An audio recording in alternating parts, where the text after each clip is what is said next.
പ്രിയപ്പെട്ടവരെ, ഈശോമിശിഹായ്ക്ക് സ്തുതിയായിരിക്കട്ടെ. സന്യാസത്തിലെ ഒരു ഫീസ്റ്റ് വന്നു കഴിഞ്ഞാൽ ശരിക്കും ഭയങ്കര ആഘോഷമാണ്. അപ്പോൾ എല്ലാവരും വിചാരിക്കും നമ്മൾ വീട്ടിൽ ബർത്ത്ഡേ ഒക്കെ വരുമ്പോൾ നമ്മൾ പുറത്ത് പോയി ഭക്ഷണം കഴിക്കുന്നു, നല്ല സിനിമയ്ക്ക് പോകുന്നു. ശരിക്കും സന്യാസത്തിൽ ഇങ്ങനെ എന്തെങ്കിലും ആരുടെയെങ്കിലും ഒരു ഫീസ്റ്റ് വന്നു കഴിഞ്ഞാൽ, പ്രത്യേകിച്ച് ഇപ്പോൾ മാതാവിൻ്റെ ഫീസ്റ്റായിരുന്നു, വളരെ സന്തോഷമായിട്ട് എല്ലാവരും എൻജോയ് ചെയ്തിട്ടാണ് ഇപ്പോൾ രാത്രി ഭക്ഷണം കഴിക്കുന്നത്.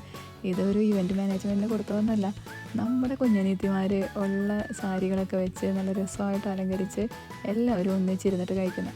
അപ്പോൾ വിശുദ്ധ കൊച്ചുറേസിയൊക്കെ പറയുന്നുണ്ട്, ഒരു തിരുനാളൊക്കെ വരുമ്പോൾ ഞങ്ങൾ സാധാരണ ഒരു ഊട്ടുമുറിയിൽ ഇരുന്നിട്ടല്ല ഭക്ഷണം കഴിക്കുക, പുറത്ത് നിന്നിട്ട് എന്തെങ്കിലും ഒരു ചേഞ്ച്, അതും ഹാപ്പി ആയിട്ട് പരിശുദ്ധ അമ്മയോടൊപ്പം സന്തോഷത്തോടെ ഭക്ഷണം കഴിക്കുന്ന കുഞ്ഞനീത്തിമാർ. നിങ്ങൾക്ക് ഇവിടെ കാണാം, യാക്കോബിൻ്റെ ഗോവണിയാണ് ഇവിടെ ഒരു പഴയ ഒരു ചില്ല് പാത്രത്തിൽ ഇവിടെ സെറ്റ് ചെയ്തിരിക്കുന്നത്. കാരണം പരിശുദ്ധ അമ്മയെ യാക്കോബിൻ്റെ ഗോവണി എന്ന് വിളിക്കുന്നുണ്ട്. ശരിക്കും ഇതൊക്കെയാണ് ഒരു സ്വർഗത്തിലെ സന്തോഷം എന്ന് പറയുന്നത്.